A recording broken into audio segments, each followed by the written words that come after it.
Pierre. Ok, merci pour l'invitation et l'honneur d'être ici. J'ai trouvé la discussion jusqu'à maintenant absolument passionnante. Parce qu'on discute de sujets qui souvent sont très encore beaucoup de controverses. Je pense que ce genre de format est tout à fait fascinant de ma part. Peut-être je vais faire juste peut-être un petit peu le cadre de ce qui a été fait. Donc le plus important, ça peut être à la fin de la discussion. Donc, un des problèmes qu'on a en transplantation, qu'on a entendu maintenant, il y a plus de malades qui ont besoin de transplantation que de greffons. Et on garde les données, il y a aussi de façon étonnante, l'utilisation, ça veut dire que les greffons sont faits, l'utilisation de ces foies varie énormément entre différents pays. Par exemple, l'Angleterre ou les États-Unis ont une utilisation très relative, je vais expliquer, parce qu'on a des critères subjectifs.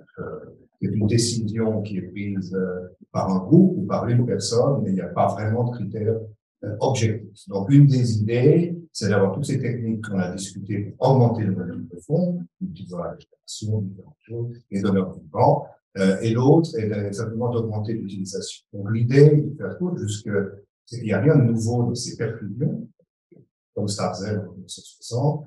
Vous avez aussi préconisé, on dit, bon, on va perfuser ces organes, on ne peut pas les prendre comme ça et les transplanter, il faut qu'on trouve un moyen de différencier l'hypothermique et le normothermique, c'est-à-dire et puis on a découvert dans les années 80 des solutions qui permettent de garder les greffons plusieurs heures, l'Université de Wisconsin et d'autres, et qui a mis un petit peu dans l'oubli toutes ces perfusions. C'était un plus simple de perfuser un foie, et il était démontré qu'on pouvait le garder même jusqu'à 24 heures, beaucoup de problèmes, mais on sait qu'on peut les garder d'une façon assez bien pendant quelques heures, 10 heures, 12 heures, ce qui force tout le monde quand même aujourd'hui à utiliser cette formulation du semi-augenose. On sait, plus vite ils sont faits, mieux seront les résultats.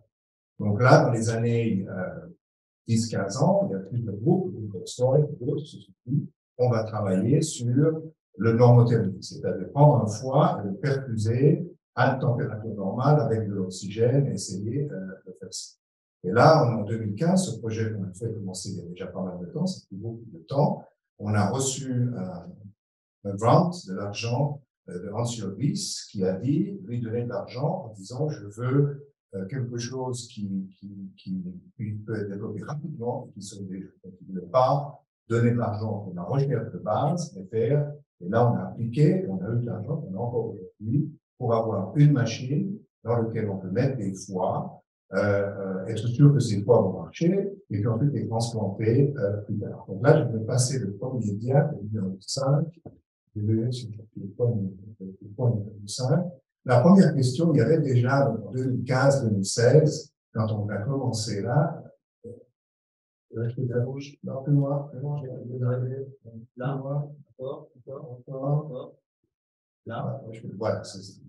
Donc, la première question, il y avait deux machines qui étaient développées, une par le groupe d'Oxford, une aux États-Unis, qui pouvaient faire des normothermiques pendant quelques heures. Et la première question, quand on a commencé, on s'est dit combien de temps il faut qu'on quel est notre but au départ pour cette perfusion.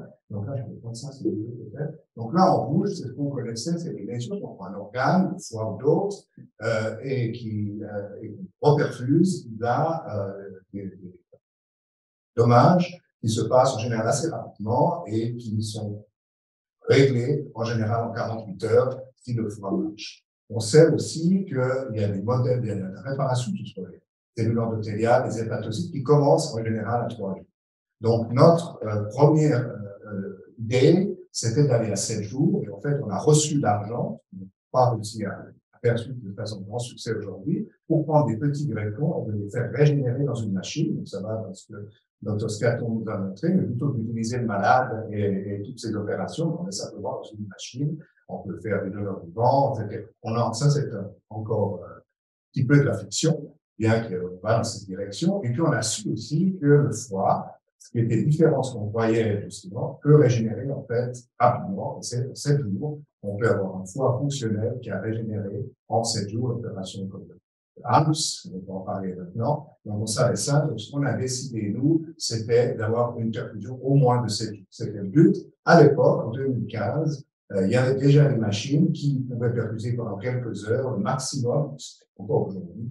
et de 23 heures d'une perfusion d'un organe. Donc, on est dans deux domaines différents de ça. Mais pour la question de temps, donc ça a pris 6-7 ans, on a développé donc, cette machine, c'est des ingénieurs, l'argent a été donné 50% d'ingénieurs de la Polytechnique fédérale de Zurich, et des groupes qui étaient intéressés dans la régénération, 50%, et vous travaillez pour développer cette machine. Donc la machine n'a pas été développée par les médecins, c'est évident, mais par les ingénieurs en communication permanente. La première année était d'essayer de développer ces machines. Je peux descendre là, je suis désolé, j'ai juste une présentation. Je peux pas. Ah oui, je peux pas passer là. Heureusement, j'étais là. Ça ne peut pas se désoler là, c'est pas une présentation, c'est beau, on va passer là, il n'y a pas de.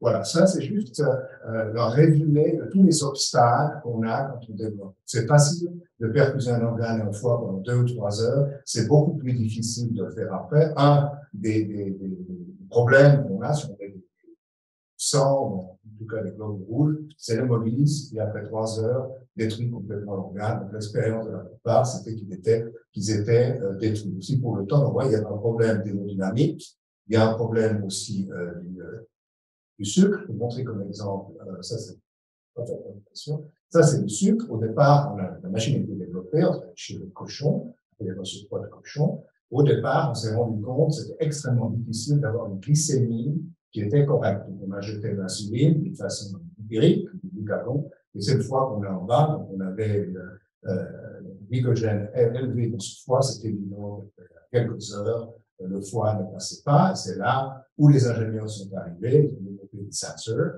qui, de façon très rapide, mesurent le glucose avec une distribution de l'insuline particulièrement, du glucagon, pour garder une glycémie, et c'est ce qu'on a obtenu. Donc ça, c'est des mois de travail, et on arrive à avoir une glycémie et associé avec ça un foie qui est normal après quelques jours. Ça, c'est un autre problème qu'on a eu. Donc, on met ces foies pendant plusieurs jours, là, c'est simple, 10 heures, on peut imaginer après 10 jours, et ils ont un décubitus, ils sont posés sur intérieur, et puis une nécrose qui se fait à ce moment-là. Encore des ingénieurs qui ont développé un système relativement simple, aussi. On a un diaphragme qui va bouger, qui va faire circuler, et puis ensuite, au laboratoire, on peut faire un set. Ici, c'est un PET scan, on voit que la distribution est normale. Donc, en gros, tout ce travail avait une philosophie, c'est de faire croire à ce foie qu'il était encore, on voulait se rendre par contre, qu'il est en dehors de la. Ça, c'était le premier. On était limité, je suis arrivé dans la transportation fait. Ça, c'était, on a été faire chez le cochon, mais le groupe Ethic Suisse nous a interdit de réveiller le cochon. Donc, on a pu faire la transplantation, il devait rester intubé. Donc, on a pris un foie, là, c'était un foie qu'on a gardé 10 jours le cochon. Donc, on voulait savoir des choses toutes simples. Est-ce qu'on peut faire une anastomose? Est-ce qu'il va oublier à ce normal? Des choses toutes simples. On savait déjà dans la machine que les hépatocytes étaient contents, mais c'est transplantation, c'est plus que les hépatocytes, en fait. Donc, on a fait une transplantation, on a pu voir que la perfusion était assez sympathique, et puis qu'après quelques heures, il y avait une histologie, et puis on a pu faire des mastomoses. Point à la vie. C'est tout ce qu'on savait. Et là, on a fait ça c'est la première série, on a fait des foies humains, donc on a pris une douzaine de foies humains qui étaient rejetés, donc personne ne voulait. Mauvais foie, en principe, on a mis dans la machine, ne serait-ce que pour tester tout ce qu'on pouvait. Et puis là, par exemple, c'est un foie après 15 jours humain qu'on a mis dans la machine pour essayer de contrôler, de voir ce qui se passe. C'était le premier publication qui a été faite, qui était très clinique. Donc là, on ne savait pas, on n'a fait aucune transplantation à part une chez le cochon. Et c'était très important parce que là, on a déterminé les critères pour transplanter. Je ne vais pas aller dans les détails, mais c'est différent de ce qui est utilisé pour d'autres indications. Et par exemple, là, la réponse hormonale, c'est-à-dire vasoactive, est fondamentale. Si ça ne marche pas, il ne faut pas l'utiliser. L'histologie, évidemment. On a étudié plusieurs critères. On a mis ces critères, on a dit, il faut qu'on ait ces critères, autrement on ne transporte pas. Et ça revient avec le même sujet du donneur vivant. Si on fait une transplantation humaine et que ça ne marche pas, le programme est terminé. Ça, c'est sûr. Alors, je suis désolé de passer pour le partenaire. Là, ça, c'est autre chose. Il faut passer, on peut en parler ici. Ça aussi, c'est tout ça, c'est tout ça. Désolé. C'est tout ça. Tout ça. Voilà. Alors, on a décidé, on va vous faire une étude, on disait pas possible Donc, on a eu l'autorisation de faire ça compassionnel, donc une situation, en gros, où on aurait un malade qui, sans cette technique, ne survivait. Donc, on a pris de nouveau, c'était un malade qui avait une récidive d'un carcinome hépatocellulaire, tumeur de 5 cm, un lomèle, pas de possibilité de transplantation, etc. On a dit, bon, est-ce que vous seriez d'accord de considérer, si on a un foie que personne ne veut et qu'on arrive à ressusciter sur la machine, on va le faire. Ce cas s'est présenté en mai 2021, ça c'est le moment de la transplantation, et la durée, on l'a mis dans la machine. Ce foie venait du détail d'une jeune fille qui avait une tumeur desmoïde avec une petite tumeur dans le segment 1 et qui était affectée partout. On n'aurait jamais pris ce greffon parce qu'il y avait bactériémie absolument partout. Donc on s'est dit, voilà, c'est idéal, on met dans la machine le foie, on va étudier l'histologie, on va donner des antibiotiques au maximum, à la limite là, parce qu'on est dehors. Et l'un des facteurs importants pour nous, c'était au niveau éthique. Je pense que les grands soucis quand on fait ce genre d'expérience, enfin, bon, c'est si ça marche pas, il y a personne. C'est-à-dire, je me suis toujours imaginé que le malade allait décéder, pouvait décéder, et que je me retrouvais tout seul devant les caméras à expliquer pourquoi on s'était lancé dans cette histoire. Et ensuite, évidemment, tout le monde aurait dit, c'est une équipe de fou. Donc, ce que j'ai fait, on a fait un advisory board ici, et chaque étape, et l'un de ces advisory boards est présent ici, le professeur Cherki était dedans, et chaque étape, que ce soit l'indication, du reste receveur, le donneur, l'étape précise qu'on a là, a été par email communiqué à gauche, c'est le chef en bas, c'est le chef du maladie infectieux, le pathologue, le pathologue chez nous, évidemment, et les groupes extérieurs, vous pouvez voir, c'est les États-Unis, la France, le Cherki, etc. Et Daniel peut témoigner, on a absolument, évidemment, la réponse c'était oui, non, c'était clair, s'il y avait un nom, on n'avait pas fait. Et bon, ça c'est de la production, donc je vais pas faire la présentation là. Et ça, c'est les résultats qu'on a eus. Donc, on a fait cette transplantation électrique et on a décidé 3 jours, puisqu'on avait le principe du départ au moins 3 jours, mais il n'y a pas de raison d'aller plus loin. Si on a obtenu ce qu'on voulait, c'est le cas. Donc, on a fait la biopsie, etc. et on a transplanté. Ça, c'est les résultats après la transplantation. Et là, on a la première observation, c'est absolument superbe, c'est-à-dire qu'on voit ça uniquement dans un donneur vivant parfait sans ischémie. Par exemple, sur moi, les transaminales, si on voyons sur 300, donc c'est extrêmement bas, considérant les possibilités de problèmes, les réflexions, coagulation sont normalisées, l'histologie et puis cliniquement, absolument aucun signe de reperfusion, de choses comme ça. Et puis là, on découvre N1, on peut découvrir beaucoup de choses. Moi, j'ai toujours appris que l'innate immunity, les cellules de Kupfer, allaient disparaître, c'est pas grave, et là, extrêmement massif. Avec une bonne fonction, tout ça. Et ça, c'est le malade de la 3 semaines qui a été transplanté. Ça, c'est l'équipe qui s'est occupée de ça. Et on va juste faire un dernier point, c'est celui-là. Et puis, ce qu'on a appris, on a aussi appris quelle serait l'indication, dont on va discuter après. En ce moment-là, nous, on est parti dans l'idée de réparer les organes, de les sélectionner, etc. On avait beaucoup d'ambition. Et la première chose qu'on a fait, ça, c'est le press release qu'on a fait en mai l'année dernière. La transplantation a été faite une année avant. On voulait absolument, on était d'accord, ne pas s'engager dans une presse release le jour après, 3 mois après, alors qu'on sait qu'en transplantation, beaucoup de choses se passent jusqu'à une année, particulièrement les complications nucléaires qui peuvent arriver. Donc, on se dit, si ça marche pas bien, on va faire, on va faire un papier scientifique, mais on n'a pas besoin d'aller dans le public, parce que je pense qu'il y aura des effets négatifs. Et en fait, là, on a fait l'année après, il y a une grosse presse release. Et là, cette patient, et j'ai appris une chose ici, quelle serait l'indication en discutant avec la presse, c'était simplement de transformer la transplantation en soit en urgence semi-élective, avec 3 jours. Donc, on change complètement. On peut faire le vendredi, on fait la machine, on fait le lundi, 8 heures du matin à 7 heures. Donc, il y a des avantages énormes. On a un expert qui va le faire. La plupart des centres, on va à une transplantation par année, si c'est des groupes à 100, avec des grosses transplantations, mais c'est pas la réalité dans le monde de la transplantation. Donc, des centres faisant 30 ou 35, on pose un moins de ressources, on sait que les transplantations la nuit ont plus de complications, du coup. Et là, c'est ce que j'ai appris, en fait, avec le press release, que ça allait être probablement l'intérêt numéro 1 si cette technique est confirmée et puis si elle se fait dans la suite. Je crois que une présentation là pour la discussion. C'est fantastique. parce que tu m'as bien compris, c'est un long travail de préparation, pas du tout un coup de tête, c'est un long travail de préparation avec lui, un texte vraiment énorme de techniques que tu as fait pour arriver à faire cette transmutation. Mais voilà, nous avons des millions, je crois, on a 200. 200, et on part de l'État. Et donc, il n'y a pas seulement cette conséquence de pouvoir modifier complètement l'accomplissement des transformations d'organes qui quitte le domaine de l'urgence et rendre le problème électif, la programmation, qui va nous faire des économies énormes en le mettant dans le programme régulier, en pouvant préparer le receveur. Le choix du donneur est amélioré. Amélioré, non seulement on le rend transplantable, mais tout pour la meilleure. On peut même le faire faire deux consultations avec un foie qui aurait été perdu, qui aurait été rejeté et qui aurait été perdu. Donc on gagne 2 fois. Tout ça, c'est pour dire. Je pose une question. Et la prochaine étape, c'est un cas et maintenant. Bon, alors, on est dans un monde de règlements, d'éthique, etc., pour de bonnes raisons. Donc, notre groupe, on a vraiment gardé loin du commerce. Et maintenant, on vient de faire une demande, la semaine dernière, à FDA, pour que ce soit autorisé, ce qu'il faut faire.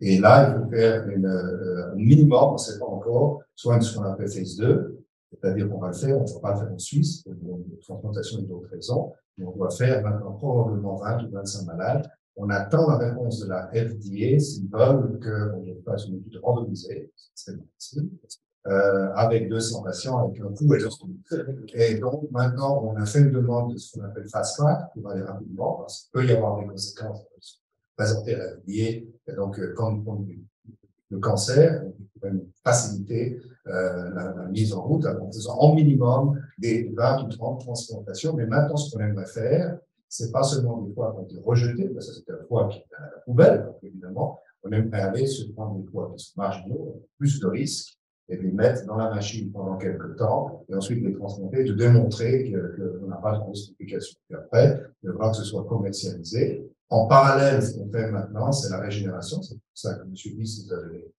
cet argent. Là, on travaille là-dessus. On a aussi un programme où on prend les foies de résection anatomique humain. On a ça, on est d'accord, l'unité est sympa. On prend le foie droit au foie gauche, on le met dans la machine humain et on essaye maintenant de le faire régénérer, soit par des changements hémodynamiques, soit par des grosses facteurs, etc. Le foie est compliqué, je crois qu'on peut montrer à ce groupe, c'est un problème très compliqué. Et là, on n'a encore pas réussi à lui faire croire, quand il est dehors du corps, qu'il était trop petit. On lui a fait croire qu'il était toujours un corps humain, mais pas trop petit. Donc la régénération, ça va prendre encore un petit peu. On a une question de Jacques Beaulieu. Merci. S'il vous plaît. Merci de me donner la parole. Je félicite Pierre-Alain Clavien de son très bel exposé. Je connais ses travaux, bien sûr. Et ça m'a rappelé ma jeunesse parce qu'il y a quelques années, avec Mustapha Adam, nous avions perfusé des foies de porc dans l'idée d'avoir un bridge avant la transplantation pour une fulminante, mais ça n'a pas été autorisé pour des raisons de rétrovirus. J'ai une question concernant cette très belle méthode que vous avez rapportée, que tu as rapportée, dans le but d'utiliser des foies marginaux. Est-ce que tu peux nous apporter quelques notions sur l'utilisation des foies stéatosiques et l'amélioration des foies stéatosiques sous perfusion, ce qu'on appelle le defatting? Oui, alors Jean, merci parce que c'est exactement ce qu'on est en train de faire. En fait, on a le European Surgical cette année, un premier papier sur ce sujet. On avait choisi aussi par l'advisory de ne pas prendre un foie stéatotique en premier. C'est très compliqué le foie stéatotique, il n'y a pas seulement la graisse, il y a des inflammations, etc. Et je pense que c'est la prochaine étape. Là maintenant, on a réussi des foies humains, on en a fait une vingtaine, on a mis sur la machine, on a réussi ce que je dis, un defatting, d'enlever les graisses d'une manière assez spectaculaire et aussi de façon scientifique très intéressante parce qu'on peut suivre. On n'a jamais pu le faire jusqu'à présent, on fait une biopsie chaque jour. Et on peut vraiment suivre ce qui se passe avec cette graisse. Là, je pense que c'est une des prochaines étapes qu'on devrait être capable de contrôler. Laurent. Merci. Merci, Jean. Quelle est la spécificité de cette machine par rapport aux autres? C'est chose que les autres sont en train de copier vite, avec surtout le modèle Oxford, pour l'instant, La spécificité, je crois, au départ, c'est de prendre un groupe d'ingénieurs ultra motivés, de les laisser faire et de leur dire, vous devez faire un corps humain. Et c'est vraiment ce qu'on fait, parce que étape par étape, on a mis la pyramide, l'oxygène, ils ont développé pendant une année cette pompe qui prenait les polices, etc. Et je crois que c'est ça. Et à l'heure actuelle, aucune des autres machines transporte les noms, je ne sais pas si c'est Transmedic, c'est ils n'ont pas de dialyse, etc. Donc c'est une ischémie, Transmedic qui a plus de séparataire, d'autre part. Donc ils ne sont pas encore, si je veux dire, à l'étape d'aller plus loin que quelques heures per jour. Tu parlais de commercialisation, tu sais qu'on a mis beaucoup de temps à acquérir les machines, pour des problèmes financiers, en France en tout cas, parce que cette machine va coûter très très cher. Alors ça, c'est au-delà de mes compétences, parce que si on fait un start-up, en général, ça coûte cher, donc il y aura des gens qui investissent, c'est celui qui a l'argent qui décide. Maintenant, les autres machines, ça va, Transmedic, par d'autres, Transmedic aux États-Unis, ça marche, voilà, récemment un pilote. Alors, eux, ce qu'ils ont développé, un business model. Donc, c'est quelques heures. Eux, ce qu'ils veulent, c'est qu'on puisse se rencontrer le matin, dans quelques heures. Donc, ils payent des chirurgiens qui vont chercher les organes, ils le mettent dans leur machine et ils amènent l'organe ready to go dans le centre. Ça coûte 4 euros, pas encore 4 euros, mais après, un start-up, c'est bon. Non, mais le problème, c'est $80 000. Donc, ils demandent, on apporte un foie encore. Donc, le succès de ça, c'est qu'il fait ça, le chirurgien, c'est pas, le matin, il prend un gros savoir, il met l'organe, de toute évidence. C'est des organes qui sont très bons, en général. Il n'y a pas des mauvais organes, il y a certainement un billet là-dedans. Mais ça coûte 80 000. Réemboursement aux États-Unis, je crois, pour une fois, de 100 à l'heure actuelle. Quand j'étais là-bas, c'était 280 000, c'est beaucoup d'argent. Et maintenant, je crois que c'est 120 ou $130. Donc, 80 000 sont déjà loin au moment où ils prennent l'organe. Les gens sont en train de dire ça va pas. Donc là, il y aura une grosse discussion de business, tout ça. Mais bon, là, tu dois t'adapter, etc. Mais c'est clair que une première machine, on est en collaboration avec Paul Brousse, c'est pas pour rien, Daniel était un des experts. Donc, on est en discussion pour travailler ensemble. Oui, en France, une machine comme ça, elle produira puisque le foie écarté, de mauvaise qualité, arriverait dans un centre en France qui le remettra en condition et le redistribuera à l'équipe militaire. On gagnera de cette façon. Très bien. En matière de transport. Il y a 3 équipes de transportation ici. Expliquez. Moi, je rebondis sur la question de Jacques Beaulieu parce que je trouve que notre équipe, on travaille sur le défatting également et qui nous a ouvert, en fait, on a développé une machine expérimentale aussi dans cet objectif. Il n'y a pas toutes ces qualités-là, mais qui permettait de faire des switches plus rapides, etc., et d'injecter du médicament facilement. Et on se rend compte qu'effectivement, le foie statoïque, c'est le greffon d'aujourd'hui, mais de demain. C'est-à-dire que c'est, en France, en tout cas, la première cause de revenu des greffons, c'est 10% de l'activité de greffe. Ça représente, si on utilise ces greffons, 10% en plus, mais surtout, ça va être 10% en moins l'année prochaine, puis 10% si on les utilise pas, puisque l'épidémiologie fait que c'est des greffons qui vont être proposés au quotidien. Donc, il faut développer des moyens, effectivement, et là, c'est un des moyens. Et nous, on a été confrontés à un problème, c'est qu'on a développé des médicaments pour des paquets. On a montré, là, on termine un projet avec une seule molécule, qui soit designée donc pour des machines. Moi, je travaille avec l'HDEPS, et on est en train de se prendre le casse-tête on va dire, de la certification. Le médicament, il est fait normalement pour être dans un donneur malade, mais pas sur une machine. Et il faut lui trouver donc une galiténique, une pharmacocinétique qui correspond à ces nouveaux modes de perfusion. Et surtout, on s'est rendu compte qu'on arrivait à induire, parce qu'on n'avait pas jusqu'à 3 jours de perfusion, et plutôt 24 heures, ce défatine. On arrive avec une seule molécule. Et le problème, c'est la durée. Et probablement, pour obtenir un vrai défatine, c'est pas 24 heures, comme ça a été commencé à être publié dans la littérature. Les résultats sont d'ailleurs très pressés, effectivement, une semaine au moins, pour arriver à défater. Alors, est-ce qu'il faut entièrement défater ou induire dans une direction, ça reste une question, mais c'est vraiment l'avenir pour récupérer ces greffons. Et en parlant des plateformes, justement, il y a plein de choses qui sont en place. Nous, on est en train de début aussi à l'amitié pour essayer de regrouper un endroit où on perfuse de différentes manières, l'hypothermie, la normothermie, pour essayer de faire la greffe effectivement plus élective, pour qu'elle soit faites le jour plutôt que la nuit, et avec des outils de suivi des greffons connectés pour essayer justement de, parce que ça implique beaucoup de monde ici. C'est pas des économies en fait qu'on fait. On fait beaucoup de dépenses aussi par ailleurs, donc c'est un modèle économique qui va être compliqué quand même à définir. Moi, je suis un commentaire. D'abord, je vais effectivement l'honneur de faire partie de cette internationale de la réforme, mais je témoignais de la façon dont c'était fait. Et que c'était absolument transparent, remarquable. Vérifier le groupe de Pierre-Alain communiquait avec l'international de la réforme. On peut tous d'accord sur le fait que cet organe n'est pas transportable dans l'État. Et donc, il était éligible pour la mise en place sur la machine. Je pense, en amont de ça, que l'élaboration de cette machine, qui vous avez appris, c'est l'exemple utile pour la recherche médicale actuelle, et surtout avec la collaboration des ingénieurs, avec une question technique à laquelle on fait répondre par des ingénieurs, des mathématiciens, des ingénieurs. Donc, bravo pour son remarquable travail. J'ai une question. Moi, je suis, comme ça, intuitivement, comme un médecin, je suis plus intéressé par la réparation des greffons marginaux que rendre effectives les transplantations. Parce que, est-ce que ton idée sur le, comme tu dis, l'indication, c'est de la rendre effective, c'est pour ce serait pour toutes les greffes? Alors là, on ne sait pas encore comment ce sera utilisé.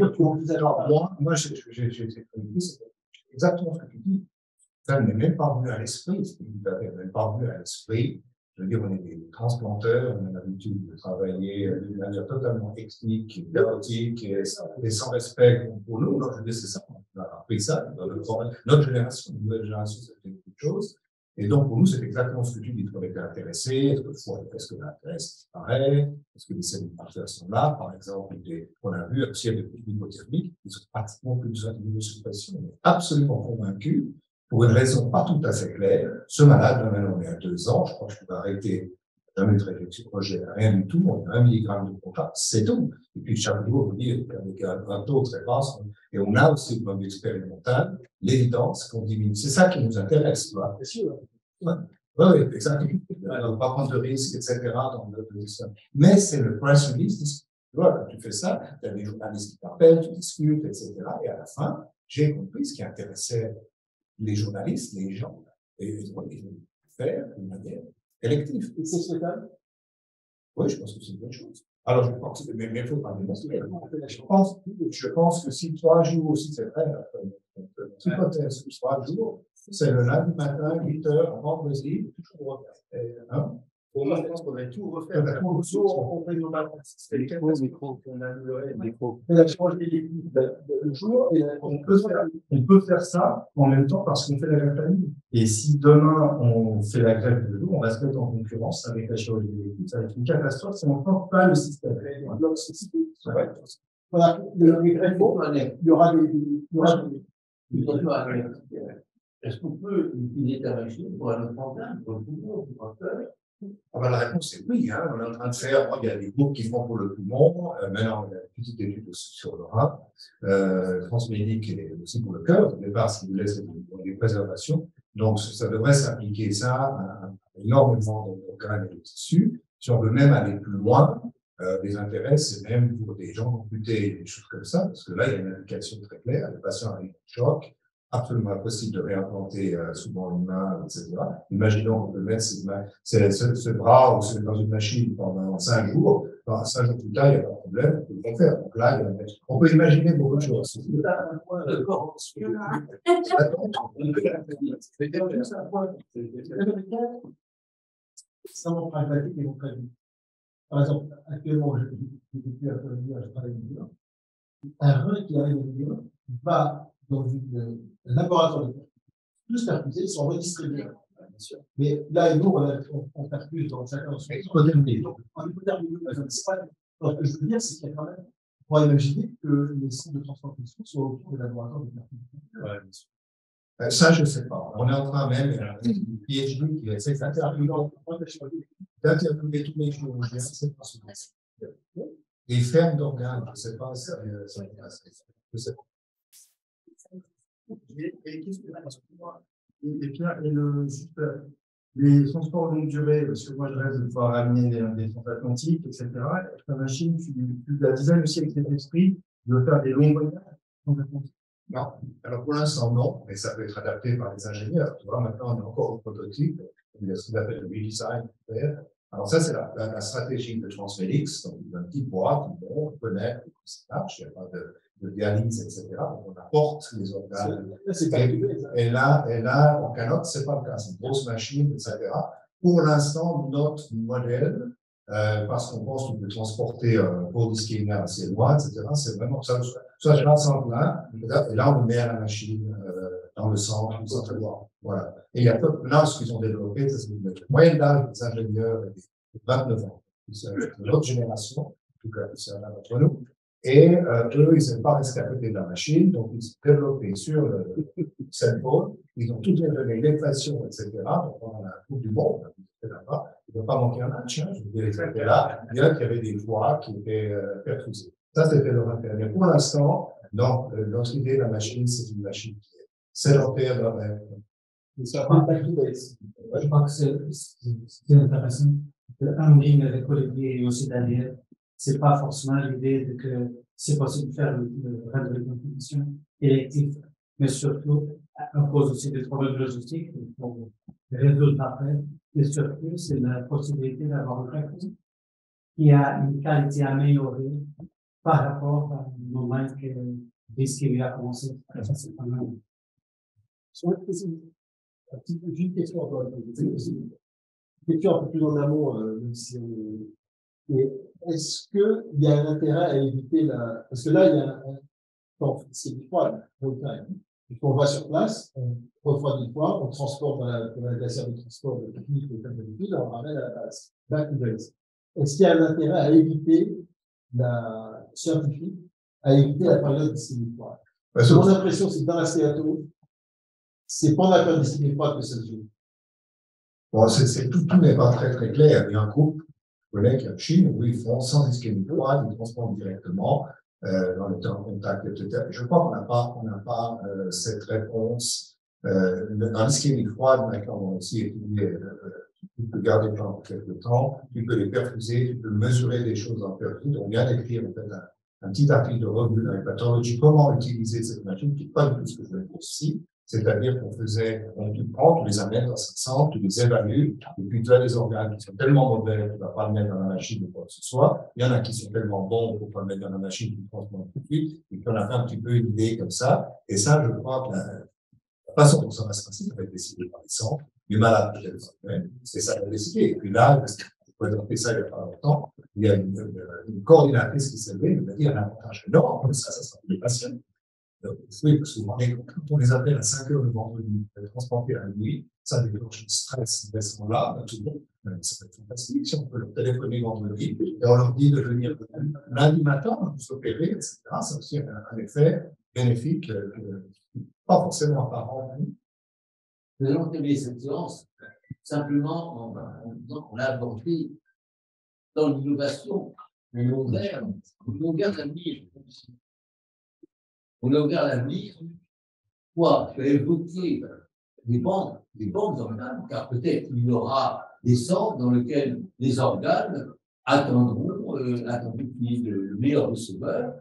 Ça arrivera un jour. Quant à toi, avec le robot, aujourd'hui, il n'a plus d'intelligence, il t'aime seulement. Mais à force de travailler avec lui, de le perfectionner, un jour, l'intelligence artificielle va répondre et va se substituer à nous. Il n'aura plus besoin. Il n'aura plus besoin